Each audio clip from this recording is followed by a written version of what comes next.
नमस्कार बंधुरा आज के आबारो चले एसेछि रान्नाघरे।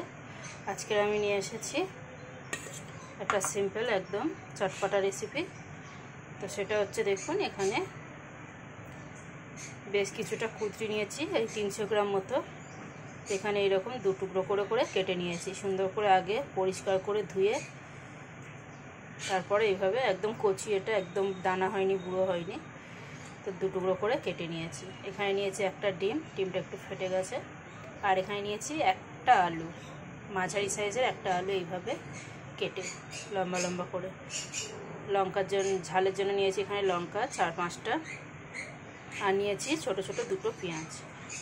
এগুলো একসাথে নিয়েছি তার কারণ হচ্ছে আমার পেঁয়াজ আলাদা করে ভাজার নেই, তাই এগুলো আমি একসাথেই কড়াইতে তেলের উপরে দেব। তো আমার কাছে তো এখন চিংড়ি টিংড়ি কিছু নেই আর একদমই প্লেন করতেও ইচ্ছা করছিল না, তাই এখানে একটা ডিম আমি নিয়েছি। তো চলে এলাম সোজা কড়াইতে দিয়ে দিচ্ছি তেল।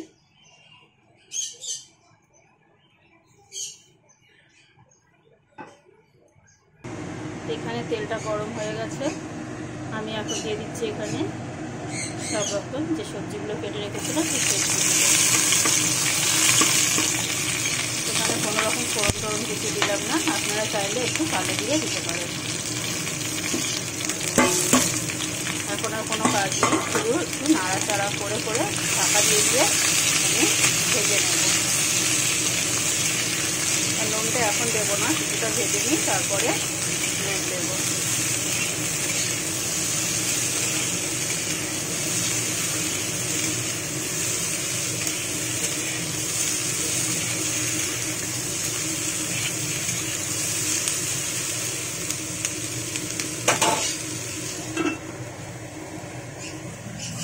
আর এখানে এই মশলাটা দেখুন, এটা আমার আগের দিনের সবজি বানাবার সময় মশলাটা বানিয়েছিলাম, এটা আমি আগেও বলে রেখেছিলাম। সেটা হচ্ছে নিরামিষ একটা মশলা, তো তার মধ্যেও বলে দিয়ে আগের যে সবজিটা দেখেছে সে জানবে এটা কী দিয়ে করেছি, তবুও বলে দিচ্ছি। এখানে অল্প পরিমাণে কালো সর্ষে আছে, আর রোজকার যে নর্মালি গুঁড়ো মশলা আমাদের ঘরে থাকে ধনে জিরে হলুদ লঙ্কার গুঁড়ো, আর এখানে আছে আদা কাঁচা লঙ্কা আর ধনে পাতা।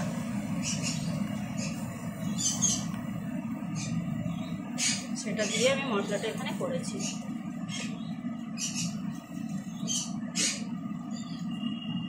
এই মশলাটা আমি পরে ব্যবহার করব। এখানে দেখুন কিছুক্ষণ নাড়াচাড়া করে একটু করে ভেজে নিয়েছি, সামান্য একটু ভাজা ভাজা হয়েছে। এর মধ্যে এবারে আমি একদম সামান্য 1 চিমটি নুন দিয়ে হলুদ দেবো আর স্বাদ অনুযায়ী নুন দেবো।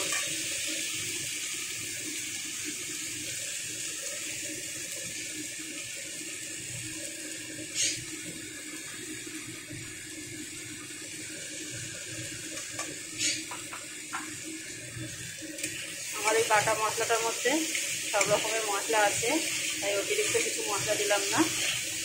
এখানে যেহেতু অনেক কটা ঝাল লঙ্কা দিয়েছি, তাই এক্সট্রা করেও আলাদা করে আর লঙ্কা দিলাম না। এবারে আমি এটাকে কিছু করার নেই, শুধু ঢাকা দিয়ে এটাকে সেদ্ধ করে নেব। আপনারা চাইলে একটু জল দিতে পারেন আর একটু ভাজা ভাজা করে নেব। আমি পরে যদি লাগে আমি একটু জল দেব।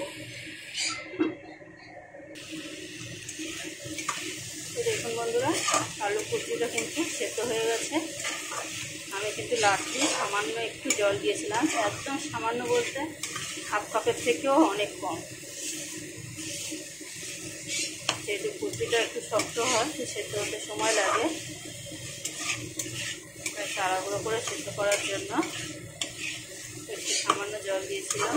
এখন আর আমার এখানে বাটা মশলাটা আমি দিয়ে দেবো।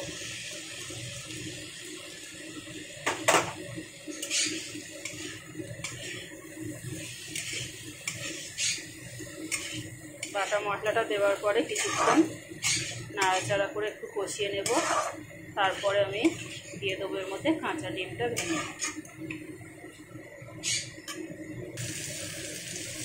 এখানে দেখুন সুন্দর করে নাড়াচাড়া করে নিয়েছি, এখন দিয়ে দিলাম ডিমটা। আপনারা চাইলে কিন্তু চিংড়ি ব্যবহার করতে পারেন, আমি কিন্তু চিংড়িটা নেই বলে ডিম দিচ্ছি, এমনকি ডিমও দেওয়া যায় নিজেদের কম বেশি মনে করে। ডিমটাকে একটা বাটিতে আমি ফাটিয়ে নিয়েছি একটু সামান্য নুন দিয়ে এবার পুরো সবজির সাথে এটাকে মিক্স করে নেব।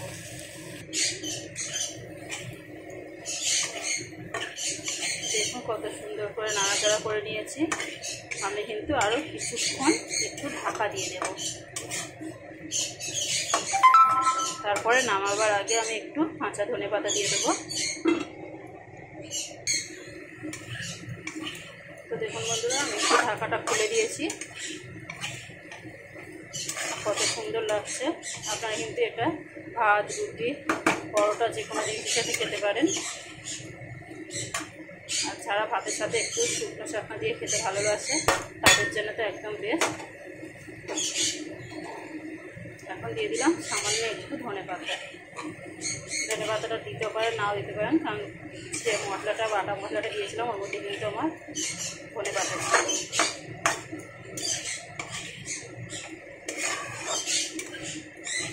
তো চলুন এবার আমি নামিয়ে নেব। দেখুন কত সুন্দর।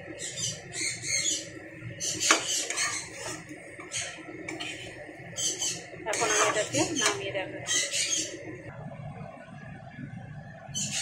তো দেখুন বন্ধুরা, নামিয়ে নিয়েছি। কত সুন্দর দেখতে লাগছে। তাহলে কিছু বলবো না, সোজা চলে যাচ্ছি। টাটা।